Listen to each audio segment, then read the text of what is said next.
Black TV, connecting the world.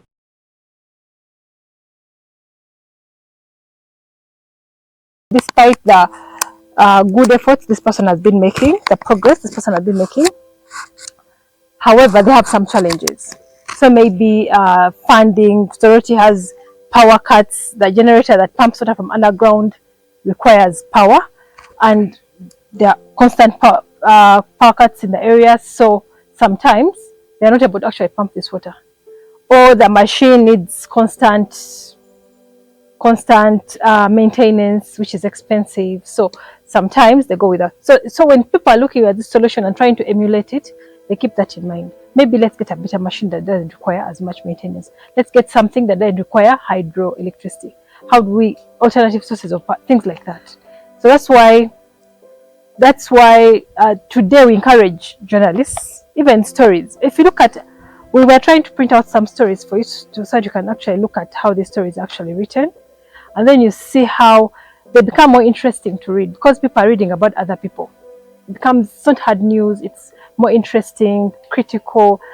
They explain, analyze problems, because before you talk about a solution, you have to talk about the problem and analyze it and understand it, and then you show how this solution is actually helping with this with this problem, challenge. Am I making sense? Okay. Do we have any questions from that point?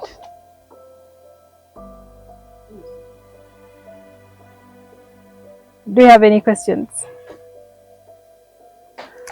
All right. So can I ask you questions? So from what we've discussed, do you think there are certain things we should keep in mind when we are doing solution stories? Are there certain things we should keep in mind? Yes, please tell me. Okay, for my case, for solution stories, because for journalists beyond survival.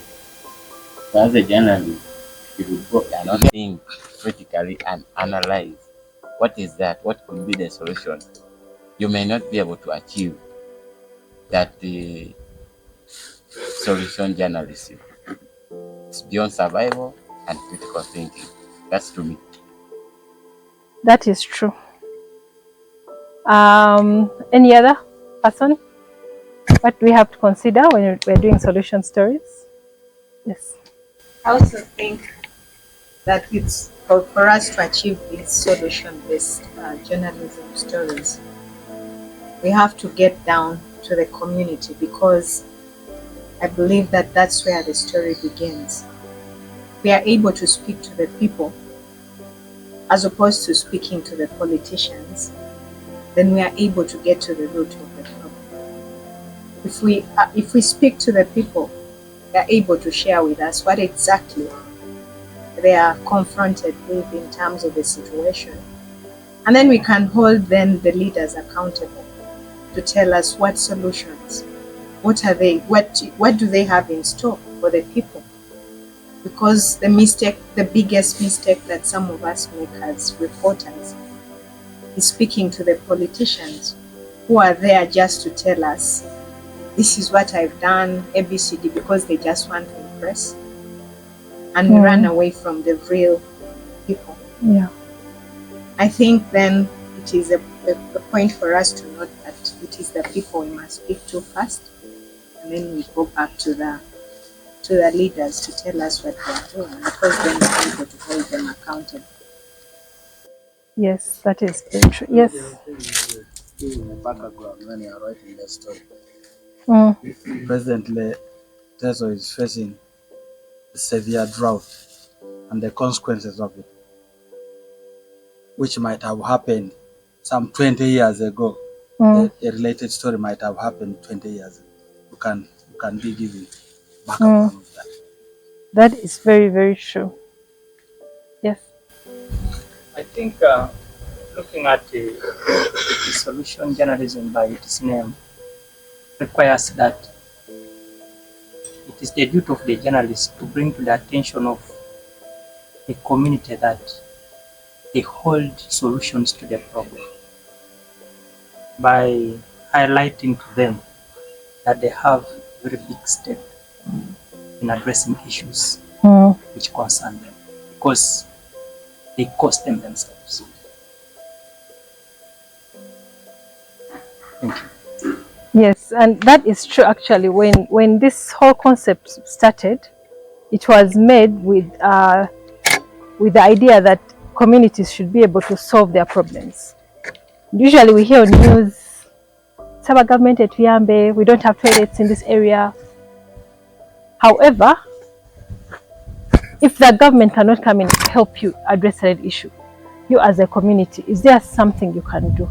Is there a community that is actually doing something for themselves? So it creates some level of urgency within communities. Yes? Yes. Okay, when the comes to social journalism, actually we are looking at problem solvers, not problem creators. We are looking at instances where a crisis it's really happening, like maybe they are promised boreholes and funds were allocated. Maybe the funds were diverted or useful, maybe being distorted by the politicians. So instead of the politicians addressing themselves the way forward on how they can recover the lost funds, dig the boreholes, instead they are making noise. It is so and so ate the money, so and so ate the money. Doesn't make sense at all. So we need the politicians, or the concerned, or the ones who are concerned about embezzling the funds, to sit down like, yes, the fund was embezzled, but now what we are looking at, we need to go down at the grassroots, put up the boreholes as an accountability. And on top of that, as a reporter, you need to make deep follow-up and depth analysis about on how much funds are they going to be located, and is it true really, are they going to put the borehole, not Wolokos and ends and like, you know, the solution is that they are going to put a borehole, they are going to put the street lights and just ends there. Those are just a near called so-called lamentations. We need actions to be put in place. That's what it was being problem solvers but not problem creators in terms of social journalism. Looking away forward for the problems in the community. And in terms of people with disabilities. For instance, there are some places whereby disabilities are out of place. Look at the toilets, look at the offices. When these people are constructing their structures in the offices, for instance, if you go in Katakwi, currently the current building right now, it gives a chance for also the disabled members, the councillors, also to access the office for their council meeting. So we are looking at the solutions, not at the end of the day when the meetings are not current and like, you know, for us we are disabled, we cannot climb the upper floor. There should always be a way forward before you act. Look at the solution, be lenient on people, look at their problems, learn to understand them according to their capacities and the reasoning of thinking. Thank you. Yes, so no, let me give you one example that didn't really work. So a few years ago, NEMA came up with this policy that we should ban polythene bags. We've had those that attempt so many times to ban polythene bags so that we can clean up our environment. It's a good solution to a serious problem that we are facing as a country and as the world. But this solution has not been able to take off. So if you are reporting on such a story, how would you approach it using solutions journalism? Or do you think it doesn't qualify as a solution story? Yes. I would look at a good part of the solution. Which is? Like if we are talking burning off the polythene bags so as to clear the littering of the environment. I would also look at the effect when we ban, what happens? Is it something that can create another problem or it's something that can solve a problem? I see there will be a problem on the other side. Our soil might be affected in a way. So I would maybe write for both the good and the bad bit of the solution. Okay. Thank you. Yes. My opinion about it is, I'll look at it in this way: a forward-backward story with tiebacks. Okay. Meaning that I will start the story from the locals themselves, who are using these cameras because they buy and bring home. How that has affected the environment. Because I'm aware these cameras end up in their gardens and affect the productivity of the soil. It will also find itself in the water bags or river banks nearby the wells or something like that, in the swamps. Then having assessed from that angle, interviewing them how it's affecting them, I will now bring the story back to how the discussion was done about banning the polythene bags and where that proposal has ended. What went wrong? Why wasn't it implemented? If there was probably some money which was allocated for the implementation of such a project, I need to peruse through some documents to check so that an accountability is given vis-a-vis how the people are affected. What does the law say? Then probably I could consider talking to the experts. Why I bring the expert at the end, making the story end with a bang, in my opinion. What are the experts saying? If this continued, what will be the impact to the community? How will it affect several examples in terms of productivity? Then now, including in mind that when I'm having in mind that when I will be interviewing this guest, I would also have that issue seeking a solution, that what is that you can do at your level as You get to dumping oil bags, what. That is not a solution. It's not enough at even a second. As a government, what should have done in place? As you're stopping the residents or the locals from dumping oil bags anyhow, in fact, the immediate place they are supposed to go and attack the factories. Besides manufacturing, because you're going to stop us from using a poison bags, but the factory is manufacturing the poison bags. I remember back then, when we were growing up, they used to use poison. They used to use kachi. Like you go in Rwanda, they use kachi. Kachi is something that can dissolve easily. But now, if you are stopping these people that don't use the poison bags, it's going to pollute the environment, it's going to pollute the soil, and it will spoil the fertility of the soil. They are doing nothing. They should first start with the factories, and like now, to avoid this, let's make the poison bag. I mean the catchy bags. So when I'm making those catchy bags, as time goes on, actually, even the poor, it's all about the attitude of the people. You won't be all the time to instruct people, stop doing this. But as time goes on, the poison bags will fade on, and the thing of the catchy bags will take place. Look, for instance, another example of when it says that stop cutting down the trees. The issues of deforestation. Yes, it is there. And you're saying, okay, now, because deforestation is, because most people use trees, and widely we use charcoal as a way of buying. What's the cheapest way in town here? People can. But instead, you like every household should have a gas. You know how much the gas is expensive. So why don't you bring skills, entrepreneur, how to make gas? Maybe it's another way of pulling people away from deforestation. And meanwhile, they should also know which kind of trees are supposed to plant.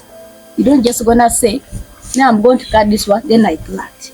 They should sensitize people which product level, which type of trees, is it in wetlands? Nowadays, if you go to through wetlands, there should be, it's a conservation area for wildlife, whereby it's all about the beauty, the nature, the adventure of itself. You find trees are there, the swamps are there, but nowadays where are the swamps? So those are the places they are supposed to look at. The attitude, the mindset of a person matters a lot. So they should train them and teach about the mindset. And you're right, 100%.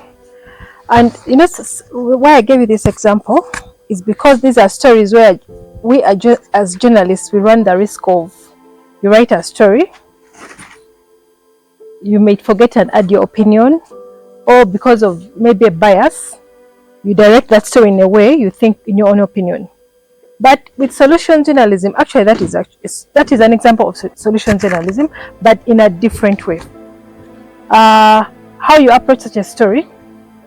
While Uganda, our policies are not yet successful in banning, say, Bovera, or curbing the problem of deforestation, but then there's a country or a region where certain policies have worked. So that's where we compare. Now, solution journalism, you have to do some serious level of research, because whatever you say, you have to back it with examples. So, for example, if you're writing a story about Bovera, you can look at Rwanda. What has Rwanda done? So when you compare to countries, you're not saying that Uganda should do this, but you're saying in Rwanda, when this policy was started, the first thing they did was to do ABC, then they did ABC, then they did ABC. You see? Then if say in Rwanda, the first thing they did was close the factories that were manufacturing Bovera.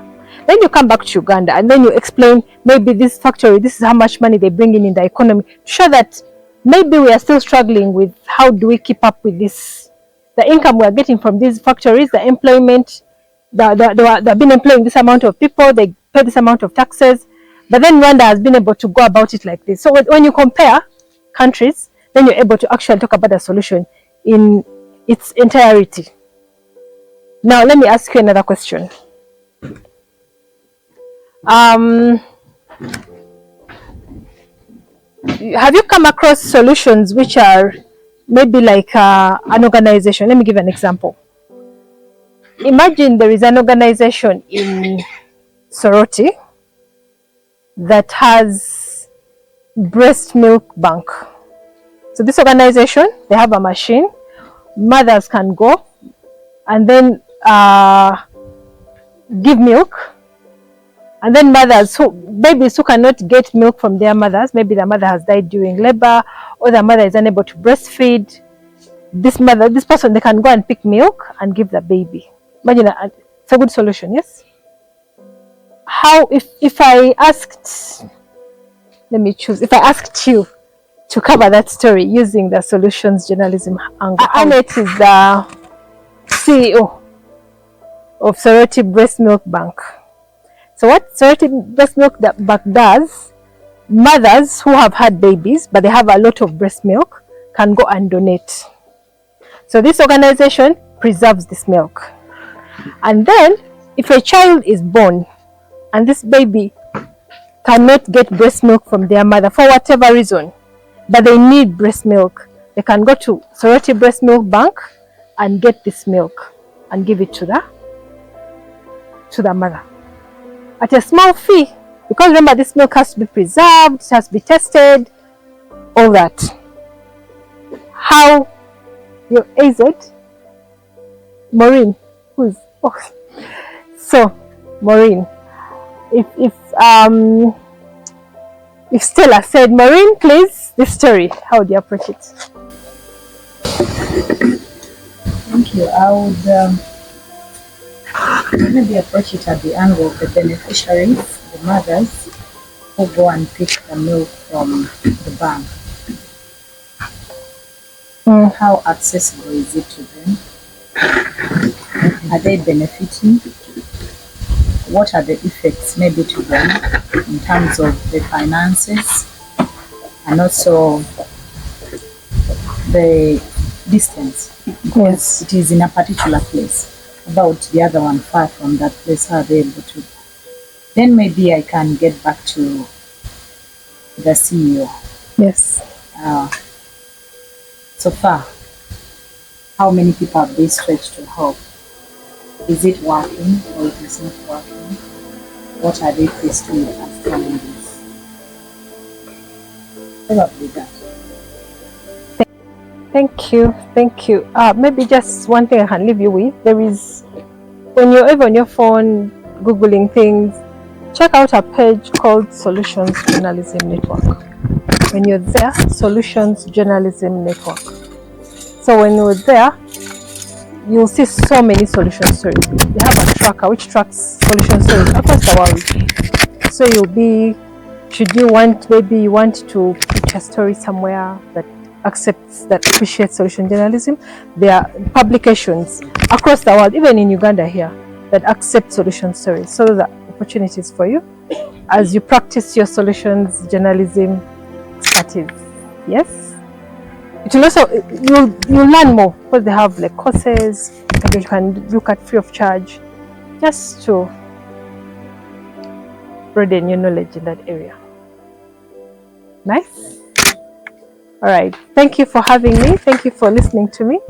I hope to see you all soon again.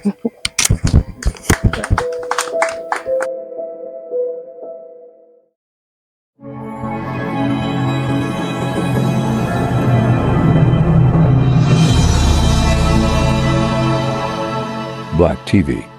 Connecting the world.